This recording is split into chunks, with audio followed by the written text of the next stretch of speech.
My name is Sarah Monroe, and this is the story of the winter I stopped being a child and learned how cruel life and love can really be. The winter that didn't care. It wasn't just cold that year, it was brutal, sharp, unforgiving. The kind of winter that steals warmth out of your lungs and hope out of your chest. The kind that doesn't just freeze streets, it freezes lives. We lived in a small, forgotten American town, the kind no one remembers unless tragedy happens there. Jobs disappeared. People left. Houses went dark. Dreams died silently. My father was already gone, buried under a military plaque and a folded flag. A hero. That title fed everyone's pride, but not our stomachs. My mother worked herself into exhaustion, and the only real backbone we had left was my grandfather. A man who once lifted worlds, now struggled just lifting bags of coal. But he never let us see weakness. He showed strength, even when it broke him. The last field. One morning he woke me, not gently, not softly, firm. Get up. Today decides tomorrow. We walked into a silent field, buried in snow. Not a pretty winter scene. This was survival ground. If we didn't harvest what was left, winter would swallow it forever. He breathed heavy, not steady, forced. But still, he worked. We all did. My little brother Josh slipped, fell, stood back up. He tried to be brave, tried to be a man too soon. Sarah, if Dad were here, would he help us? I swallowed pain. He is here, I whispered. He's helping us. We both knew the only thing really there was the wind. Hours passed. Hands bled. Backs shook. But right before daylight disappeared, we finished. We won, or so we thought. Home never felt like home. That night, the house was cold. Not heater-broken cold, hopeless cold. Mom smiled because she had to. She cooked the little we had. We shared everything. We pretended we were okay. Pretending became survival. When you pray long enough, either God answers or winter steals the prayer away. The letter. A knock came at the door. Late, unexpected, dangerous. Late knocks mean hope or heartbreak. Mom opened it. She froze. A government car. A serious face.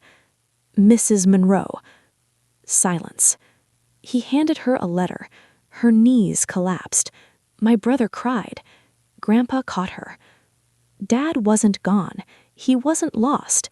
He was officially declared deceased after missing in action. He didn't die in glory.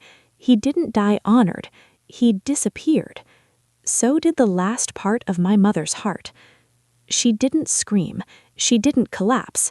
She just stopped shining. And that hurt more. The town turned hungry. Food vanished. Power flickered. People changed. Hungry people become different people.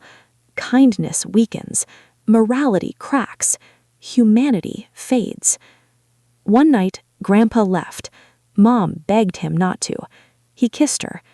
I've failed enough. Let me fix one thing. Hours passed. Snow attacked the house like it hated us for surviving. He came back, but not the same.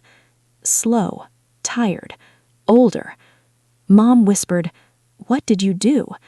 He didn't smile. I made a deal. The deal. Across town lived a wealthy widow, lonely, rich, powerful. She offered help, food, heat, school, a future. In return, I would belong to her future, her rules, her control, her decisions. No marriage unless she approved, no leaving unless she allowed, no freedom unless she granted it. Not slavery, not ownership, but control over my life. I broke. I wasn't angry at the deal. I was angry at fate. Angry that children like me had to sacrifice childhood just to survive childhood.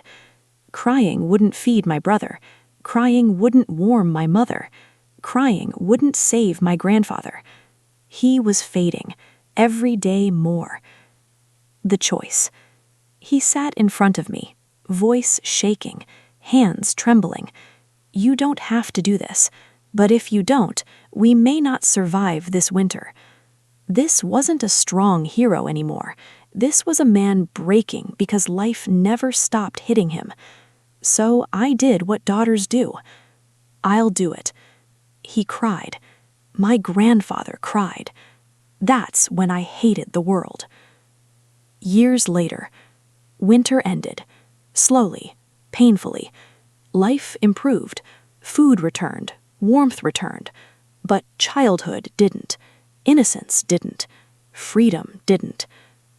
Today, I'm successful, strong, admired. People see power, confidence. They don't see the cost. They don't see the deal, the sacrifice. Winter turned me to steel, not by strength, by necessity. The truth. Not every strong person is lucky. Some never had another choice. Some warriors were just children forced to grow up too early. Some heroes never wanted to be heroes. They simply had no choice. If you're listening, maybe you grew up too fast. Maybe life never asked permission. Maybe childhood wasn't soft. Maybe love wasn't gentle. If so, you're not broken. You're a survivor. You didn't lose childhood. It was taken. And surviving that is a strength no medal can measure. Final words. People see victory when they see me. I see winter, a grandfather who broke himself to save us, a mother who held our world while hers shattered, a little boy who became a man too early, and a girl who learned, sometimes strength doesn't feel like strength. Sometimes strength just feels like survival.